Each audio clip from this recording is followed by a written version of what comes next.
Glenn, you had a question.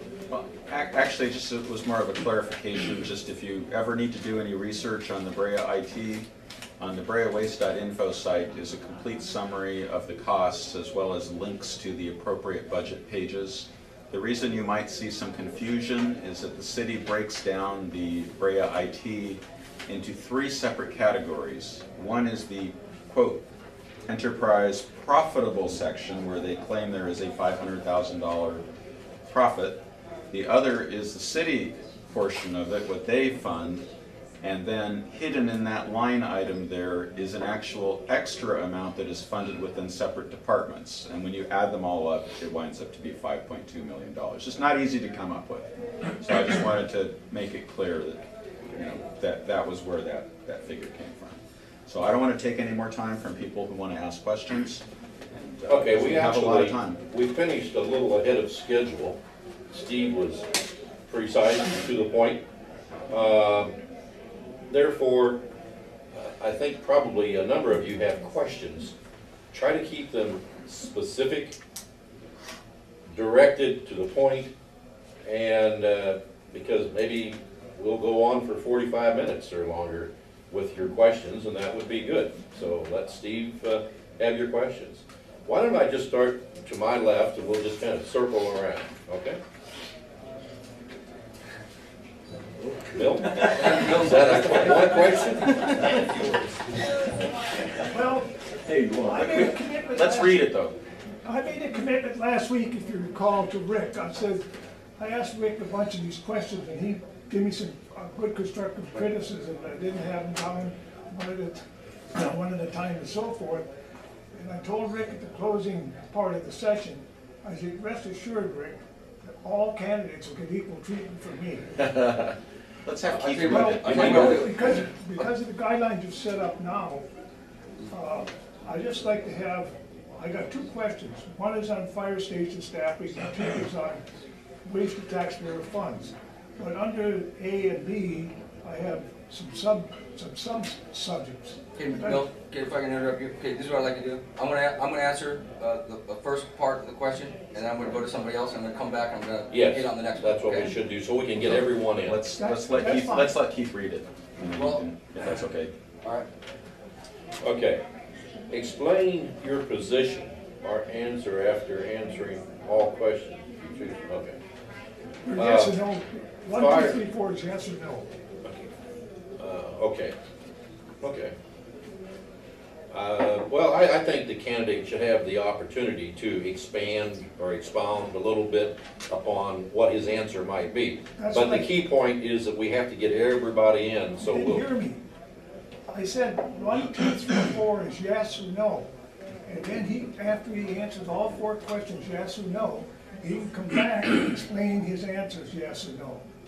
But first off, one question, answer yes or no to these 4 statements. And then go back if you want Okay, to. Let me- yeah, just a minute, just a minute. Glenn, you had something? Well, I mean, is it 1 question or is it 4 questions? So that's really. 4 questions. It's not 4 questions, it's 1 question. Fire station staffing. Do you support staffing as agreed to by a council vote of 3-2?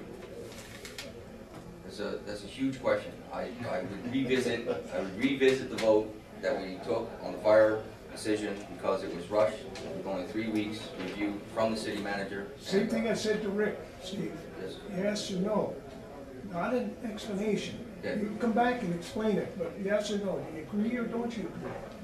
You don't need an explanation All right right, now. I don't Yes or agree. no. I don't agree. Bill, I consider that a question, okay? So I think we need to go to the next person. We'll come back to you. We'll come back to the other, Okay. okay? That's fair enough. We have to get everybody in, Go ahead. I understand. okay? You have a unique perspective since you served on council before, and so you kind of know what you're getting yourself into.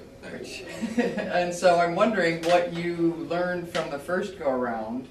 You know, is there anything you would do differently this time?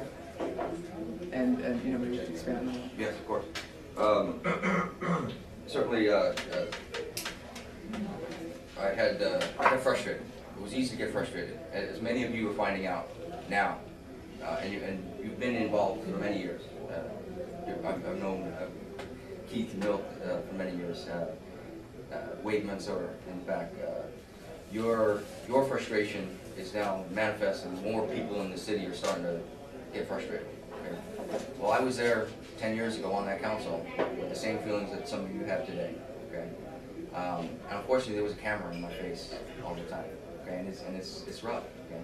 Particularly when you go into a study session and you think you know which way the vote is going, and then all of a sudden the camera kicks on and it goes completely opposite. And you're like, what the heck? That's not what what we just talked about. So it got very frustrating. There were personality conflicts on the council because of where people were headed at that time, okay, that I didn't know.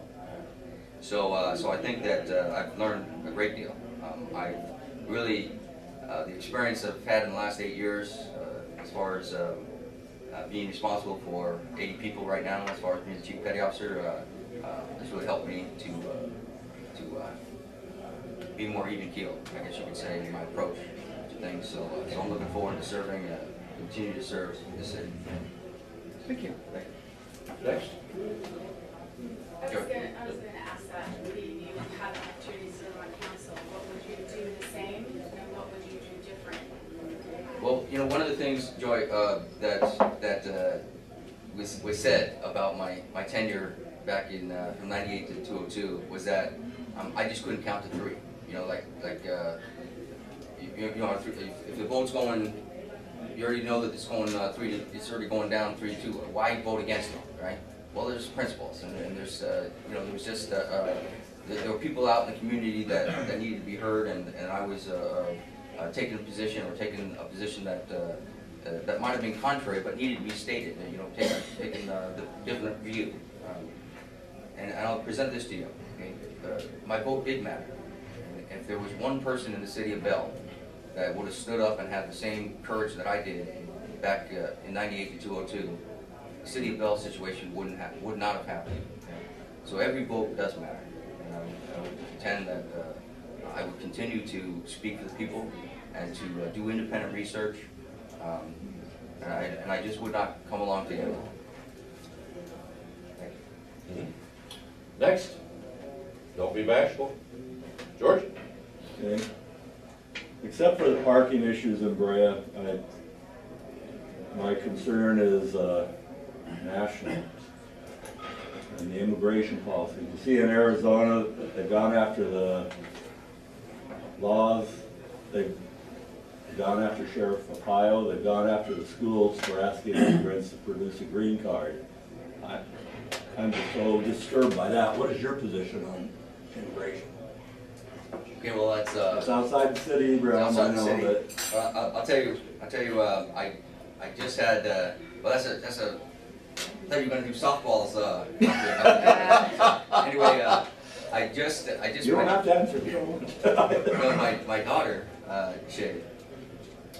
My daughter and my grandson moved back with us. As a matter of fact, a couple years ago when I deployed to help my wife out, and she's still there. As a matter of fact.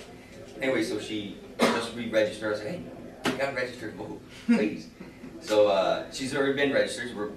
She's been registered for many years, but she moved back here from Nevada. So for the last 2 years, she has not been registered. So she's filling out her application to register to vote 10 minutes before I walked out the door.